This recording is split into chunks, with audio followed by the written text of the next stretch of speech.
హైదరాబాద్ లో బోనాల పండుగ జోరుగా సాగుతోంది. లాల్ దర్వాజాలో అమ్మవారికి బోనం సమర్పించేందుకు క్యూ కట్టారు భక్తులు.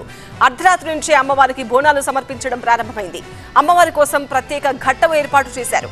ఇక తెల్లవారుజాము నుంచి అమ్మవారికి మొక్కులు చెల్లించేందుకు భక్తులు తరలివస్తున్నారు. మహంకాళి అమ్మవారికి బోనాలు సమర్పిస్తున్నారు.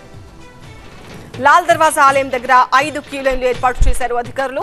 బోనాలు తెచ్చే మహిళలకు 2 ప్రత్యేక లైన్లు ఉన్నాయి. నేడు అమ్మవారి శాంతి కళ్యాణం నిర్వహించనున్నారు. రేపు రంగం సహా అమ్మవారి ఘటాల ఊరేగింపు ఉంటుంది. ఇవాళ నగరంలో 23 ప్రధాన ఆలయాల్లో బోనాల జాతర కొనసాగుతుంది.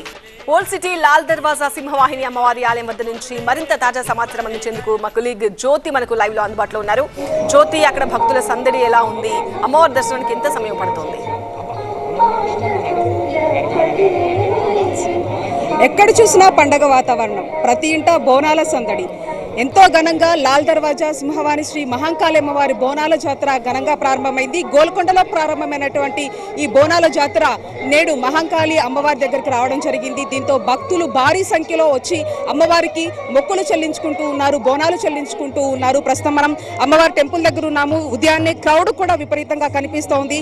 మరొక వైపు ఎప్పుడు కూడా లాల్ దర్వాజా అంటే ఒక విశిష్టత ఉంటుంది. ఈసారి 116వ వార్షికోత్సవ బ్రహ్మోత్సవాల్లో భాగంగా ఎంతో ఘనంగా ఈ యొక్క బోనాలు నిర్వహించడం జరిగింది. మనం చూస్తున్నాము, భక్తులు కూడా బోనాలు సమర్పించేందుకు ఇక్కడికి రావడం జరిగింది. అంటే ఈ ఓల్డ్ సిటీ పరిధిలో పూర్తి స్థాయిలో ఒక 23 ఆలయాలు ఉంటాయి. 23 ఆలయాల దగ్గర కూడా ఈ విధంగానే బోనాలు తీసుకొని వచ్చి భక్తులు అమ్మవారికి సమర్పించుకున్నటువంటి ఆ పరిస్థితులు కనిపిస్తూ ఉన్నాయి. అంతేకాకుండా ప్రముఖులు కూడా వచ్చేటటువంటి అవకాశం ఉంటుంది. కాబట్టి ఒకవైపు పోలీసుల భారీ బందోబస్తు కూడా కనిపిస్తుంది. ఎంటైర్ ఓల్డ్ సిటీ వ్యాప్తంగా కూడా దాదాపుగా 2000 మంది పోలీసులతో బందోబస్తు ఏర్పాటు చేయడం జరిగింది. మరొక వైపు ఇక్కడ ఈ టెంపుల్ పరిసర ప్రాంతాల్లో కూడా 500 మందికి పైగా కూడా పోలీసుల బందోబస్తు ఇక్కడ కనిపిస్తోంది. అయితే బోనం సమర్పించినటువంటి కుటుంబ సభ్యులు ఉన్నారు, వాళ్ళతో ఒకసారి మాట్లాడదాము.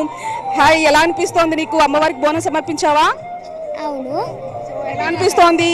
చాలా ఎవ్రీ ఇయర్ చాలా హ్యాపీ అనిపించింది. అసలు ఏంటి బోనం అంటే ఏంటి, ఏం చెప్తారు అమ్మ వాళ్ళు నీకు? అంటే మనం మొక్కుకోనికి వస్తాము. అలా ఏమేమి తయారు చేస్తారు బోనంలో? ఫస్ట్ పరిమన్నం వేస్తారు ఆ బుట్టలో, తర్వాత మళ్ళా అది ఏమంటాం, మళ్ళీ అది పెడతారు. మీరు ఎక్కడి నుంచి వచ్చారు? మేము హైటెక్ సిటీ నుంచి వచ్చామండి. ఎవ్రీ ఇయర్ వస్తూ ఉంటారా? ఎవ్రీ ఇయర్ వస్తారు. మా పిన్ని వాళ్ళు ఇక్కడే ఉంటారు. ఎవ్రీ ఇయర్ వస్తుంటాము. ఎలా అనిపిస్తోంది అమ్మవారిని దర్శించుకోవడం? చాలా బాగుంటుందండి ఇక్కడ అమ్మవారి అంతా. మీరు అడిగిన కోరికలన్నీ అమ్మవారు నెరవేరుస్తున్నారా? మరి నేర్పిస్తుంది అమ్మవారు. అమ్మవారు అంటే చాలా ఇష్టం. ఎప్పుడు వస్తూనే ఉంటాం, వీక్లీ వన్స్ టైం వస్తూనే ఉంటాం.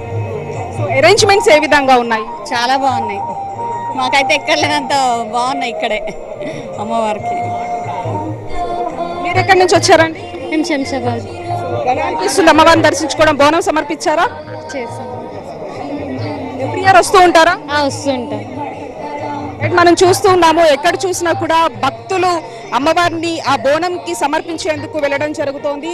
ఒకసారి అంటే ప్రముఖులు కూడా వచ్చేటటువంటి అవకాశం ఉంది కాబట్టి ఒకసారి మాట్లాడిద్దాం. అంటే ఏ టైంకి వస్తారండి? డిప్యూటీ సీఎం కావచ్చు, ఇతర ప్రముఖులు ఏ టైంకి వస్తున్నారు? 11 గంటల ప్రాంతంలో రాష్ట్ర ఉప ముఖ్యమంత్రి బట్టి విక్రమార్క గారు రాష్ట్ర ప్రభుత్వం తరఫున పట్టు వస్త్రాలు తీసుకొని, అదేవిధంగా వారి ఫ్యామిలీ బంగారు బోనాన్ని తీసుకొని అమ్మవారి దర్శనం ఇచ్చేస్తూ ఉన్నారు. అదేవిధంగా పొన్నం ప్రభాకర్ గారు మంత్రివర్యులు, దేవాదాయ శాఖ మంత్రులు కొండ సురేఖ మేడం గారు, అదేవిధంగా దామోదర్ రాజనరసింహ గారు కూడా రాబోతా ఉన్నారు. మొత్తానికి ఇది పరిస్థితి. అంటే దాదాపుగా ఒక 10 గంటల ప్రాంతంలో డిప్యూటీ సీఎంతో సహా ఇతరత్ర బండి సంజయ్ కావచ్చు, ఇతరత్ర ప్రముఖులు కూడా వచ్చేటటువంటి అవకాశం ఉంది. కాబట్టి పూర్తి స్థాయిలో కూడా ఇక్కడ ఏర్పాట్లు అయితే పూర్తి చేశారు. ఇక అమ్మవారికి మాత్రం బోనాలు సమర్పించేందుకు సుదూర ప్రాంతాల నుంచి కూడా తరలి వస్తున్నటువంటి పరిస్థితులు ఇక్కడ కనిపిస్తా ఉన్నాయి.